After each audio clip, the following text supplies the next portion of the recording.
Değerli izleyicilerimiz, Almanya'da artık koronavirüs testleri ücretli hale getirildi.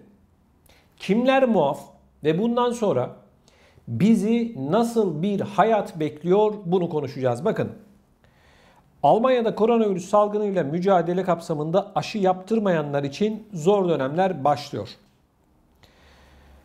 Kapalı mekanlara girişte 3G kuralı uygulanıyor. Yani aşı yaptıranlar, enfeksiyon geçirip iyileşenler ve sadece negatif test ibraz edenler restoran, kafe, sinema ve tiyatro gibi kapalı mekanlara alınıyor. Ağustos ayında Federal Sağlık Bakanlığı testlerin ücretli olması yönünde bir açıklama yapmıştı. Artık bu yürürlüğe girdi. Ancak bazı yaş grupları için geçiş süreci uygulanacak. Buna göre 12-17 yaş arasındaki çocuklar ile hamilelere haftada bir kez testler ücretsiz olacak. Almanya Daimi Aşı Komisyonu her iki gruba da aşı tavsiyesi kararını geç aldığı için bu durumdakilerin iki aşıyı da yaptırmalarının zaman alacağı ve bu nedenle geçiş süreci uygulanacağı belirtildi.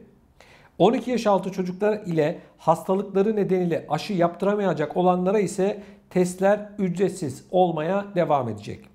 Ayrıca enfeksiyon kaptığı için karantinaya girenler de karantina bitiminde yaptıracakları testler için bir defaya mahsus olarak ücret ödemeyecek. Yani arkadaşlar, bize ne dediler? Dediler ki bu sıvılar zorunlu değil. İsteyen olur, isteyen olmaz. Şimdi alınan bu kararlara bakıyoruz. Diyorlar ki parayla test olacaksın. Eğer sen bu testi yaptırmazsan sinemaya giremiyorsun, restorana gidemiyorsun, spor hizmetlerinden faydalanamıyorsun. Yani kısacası diyor ki ben seni eğer bu sıvıyı yaptırmadıysan ikinci sınıf insan olarak görüyorum diyor. Ben böyle anlıyorum. Ve aklıma şu geliyor hemen. Hani zorunlu değildi. Şimdi Almanya ne dedi? Artık paralı. Parayı verirsen testi olursun. Peki değerli izleyicilerimiz, bunun son noktası nedir? Ne zamana kadar bu şekilde sürecek? Şimdi vatandaş diyor ki kardeşim test. Yani hani işin aşı boyutunu bir kenara bıraktım. Bir de işin test boyutu var. Biliyorsunuz marketlerde bu beşli hızlı testler satılıyor. İlk çıktıklarında Aldi'de, işte Lidl'da vesaire marketlerde insanlar adeta hücum ettiler. 25 euro civarında da beşli testler satıldı. Peki değerli izleyicilerimiz, hiç aklımıza şöyle bir şey geliyor mu? Tamam, bu aşıdan birileri para kazanıyor. Bir de işin test boyutu var. İzleyicilerimiz soruyor. Ne zaman bitecek koronavirüs? Soruyorum. Söylüyorum bakın ne zaman bitecek? Bu testler ve aşılar bittiğinde koronavirüs de hayatımızdan çıkacak. Bunun cevabı bu arkadaşlar. Başka bir cevap yok. Birileri çıkıp şu tarihte bitecek, bu tarihte bitecek diyorlar. Tamam, bilim insanlarıdır. Saygı duyuyoruz. Ama bizlerin, sıradan insanlar, halkın, ben gibi gazetecilerin de ifade özgürlüğü çerçevesinde şunu söylemeye hakkı var. Bizimle oyun mu oynanıyor?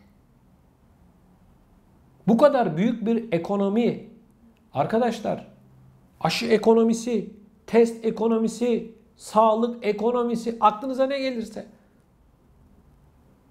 Bununla bitse iyi. İnsanlar işinden gücünden oldu. İnsanlar şu anda daha fazla tüketiyorlar. Hayat en az %20, bakın en az %20 Avrupa ülkelerinde zamlanmış, daha da pahalılaşmış vaziyette. Bizi izleyen hanım izleyicilerimiz daha iyi bilecektir. Çarşıda, pazarda durum nedir? Geçen yıla göre fiyatları kıyasladığımızda nasıl bir tabloyla karşılaşıyoruz? Şimdi tüm dünyada, bakın bizi Türkiye'den de çok sayıda izleyicimiz izliyor. BİM Market, Şok Market, bilmem A101 gibi marketler. Almanya'da da Lidl, Aldi, işte gibi marketler aynı ayarda diyebiliriz. Yani daha önce bunlar ucuzdu diğer marketlere göre. Şimdi ne Almanya'da, ne Fransa'da, ne Hollanda'da, ne de Türkiye'de ucuz market diye bir şey yok arkadaşlar. Kalmadı. Yok. Şimdi ne diyoruz? Aşı, test, ekonomi, o oldu, bu oldu. Tamam da kardeşim, insanlar her geçen gün fakirleştiriliyor. Maaşlar aynı. Sosyal yardımlar aynı. Benzine zam geliyor. Hollanda'da insanlar çıldırmış vaziyette. İngiltere'de insanlar çıldırmış vaziyette. Doğalgaz faturaları bu aydan itibaren yüksek miktarda gelmeye başlayacak. Doğalgaza zam yapıldı. Faturalar artacak. Maaşlar aynı. Maaşlar aynı. Şimdi ister istemez Avrupa ülkelerinde özellikle yaşayanlar şunu söylüyor. Diyor ki sen beni sosyal yardım dilencisi haline getirmişsin. Sakın yanlış anlamayın. Bu dilencilik kelimesini ben tırnak içerisinde devletin politikasını anlatmak için kullanıyorum. Beni takip edenler bilir.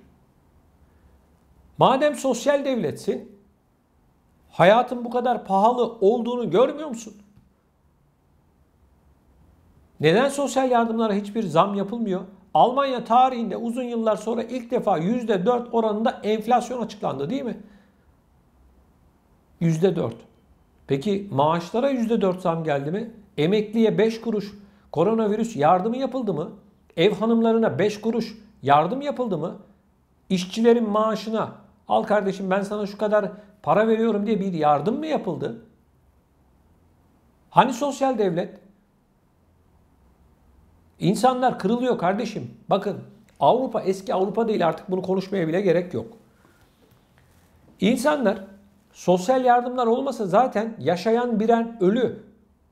Bu kadar zam geldi, o geldi, bu geldi ama siyasetçiler kuyruğu dik tutmaya çalışıyorlar. Hiçbir şey yokmuş gibi hareket etmeye çalışıyorlar. Ben size söyleyeyim. Laschet'in neden mağlubiyet aldığını, yani Merkel'in koltuğunu teslim etmiş olduğu kişi diyelim. Laschet. Büyük bir yenilgi aldı değil mi? İşte bu ekonomik nedenlerden dolayı. Merkel görev yaptığı yaklaşık 15-16 yıl boyunca evet çok önemli işler yaptı. Almanya'nın çıkarlarını korudu mu? Evet korudu. Ama bu son dönemde ekonomi olarak Merkel sınıfta kaldı. Yönetemedi arkadaşlar. Halkın tepkisi bu. Merkel'e de, Merkel'in koltuğunu teslim etmiş olduğu kişiye de tepkisi bu. Sokakta özellikle kadınlardan 10 tanesini çevirelim, 8'i memnun. Ama işin ekonomik boyutundan memnun değiller. Onun için diyoruz ki bu sosyal yardım devleti böyle sözle falan olmuyor. 100 yılda bir görünen, koronavirüs gibi salgın dönemlerinde bu kadar zengin devletler Almanya, Fransa, Hollanda, İsveç, Norveç gibi ülkeler ne kadar halkın yanında oldular? Soru bu. İşte halk şunu söylüyor artık. Diyor ki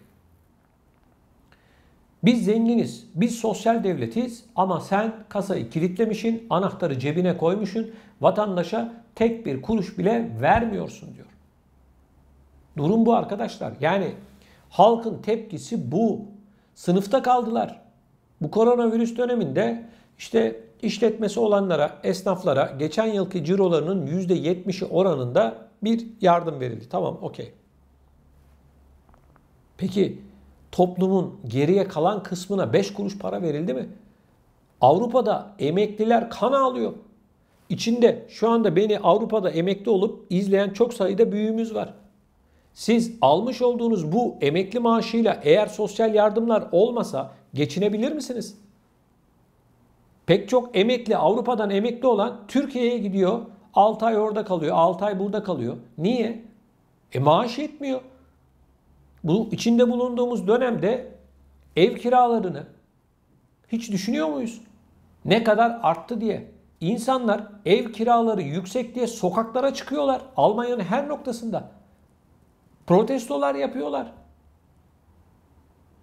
Büyük şehirlerden beni izleyen Almanya'nın büyük şehirlerinde ya da diğer Avrupa ülkelerinin büyük şehirlerinde Ev kiraları geçen yıla göre ne kadar arttı?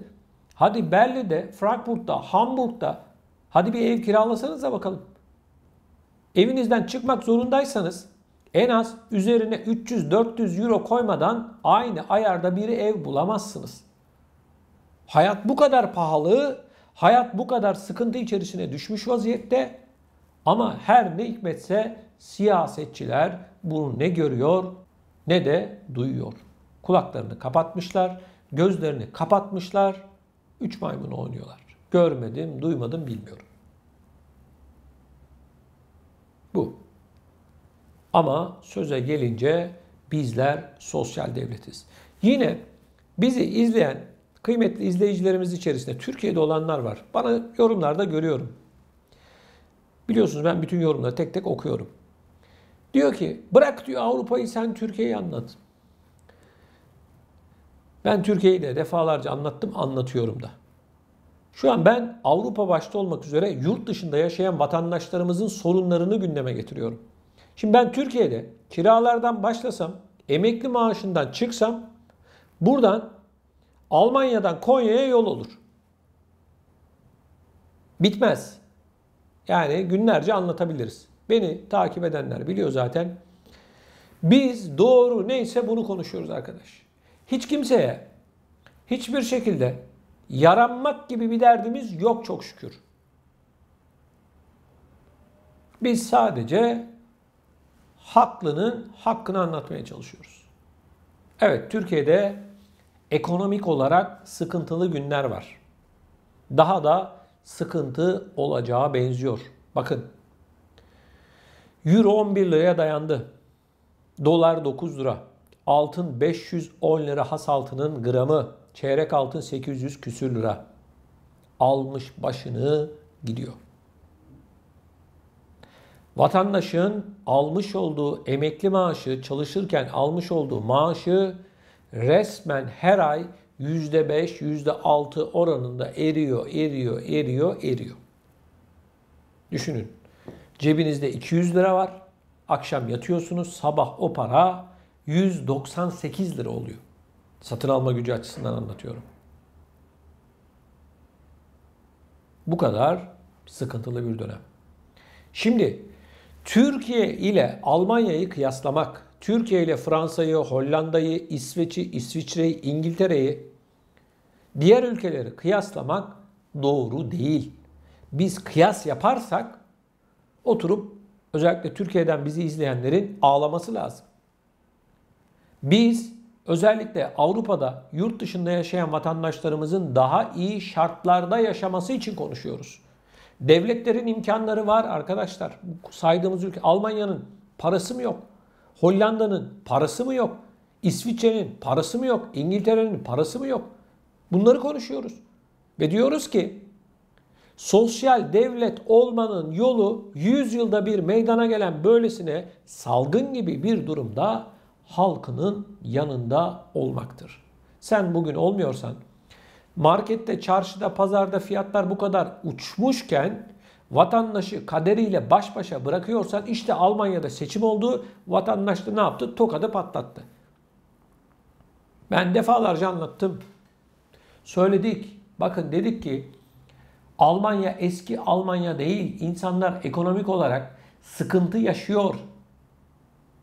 Ve bunu siyasetçiler bilmelerine rağmen, başta Sayın Merkel bilmesine rağmen kılını dahi kıpırdatmadı. İşte seçim, sandık geldi, vatandaş gitti, oyunu koydu, bir tokatı patlattı. İşte Lakşit komaya girdi. Komadan çıkamıyor şu anda. Evet, biliyorsunuz seçimi belirleyen tenceredir arkadaşlar.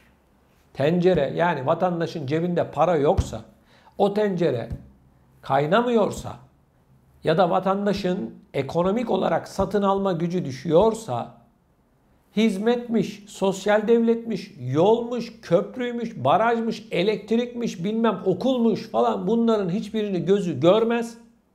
Tokatı sandık önüne gelince patlatır. Sana der ki hadi yolun açık olsun. Şu an Almanya'da Merkel'in partisinin almış olduğu darbenin tek tarifi bu. Görüyorum. Almanya'da koca koca Alman gazeteciler, işte yorumcular konuşuyorlar. Neden öyle oldu, böyle oldu falan. Boş. Hepsi boş. Vatandaş önce bakıyor. Şu cepte para var mı? Bu cepte para var mı? Buna bakıyor. Para yok. Ya da vatandaşın satın alma gücü düşmüş. Çarşıda, pazarda fiyatlar artmış. Açıklama yapıyorlar. Her şey güllük gülistanlık. Gördük güllük gülistanlık. Ne yaptılar? Halk, oy verenler tokadı patlattılar. Hadi bakalım sağdan git dediler. Belki bir cüzdan bulursun dediler yolda. Evet arkadaşlar. Tablo bu. Onun için hiç kimse bana, görüyorum yine yorumlarda, işte sen Almanya'yı çok eleştiriyorsun falan. Arkadaş, Almanya'nın iyisine iyi, bak ne diyoruz? Türkiye ile kıyaslamıyoruz bile. Sosyal devlet olduğunu iddia ediyor ama eksikleri var diyoruz.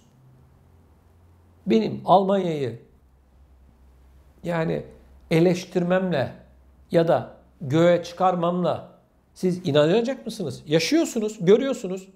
Benden daha iyi biliyorsun. Ama ben bir gazeteci olarak doğruya doğru, yanlışa da yanlış derim.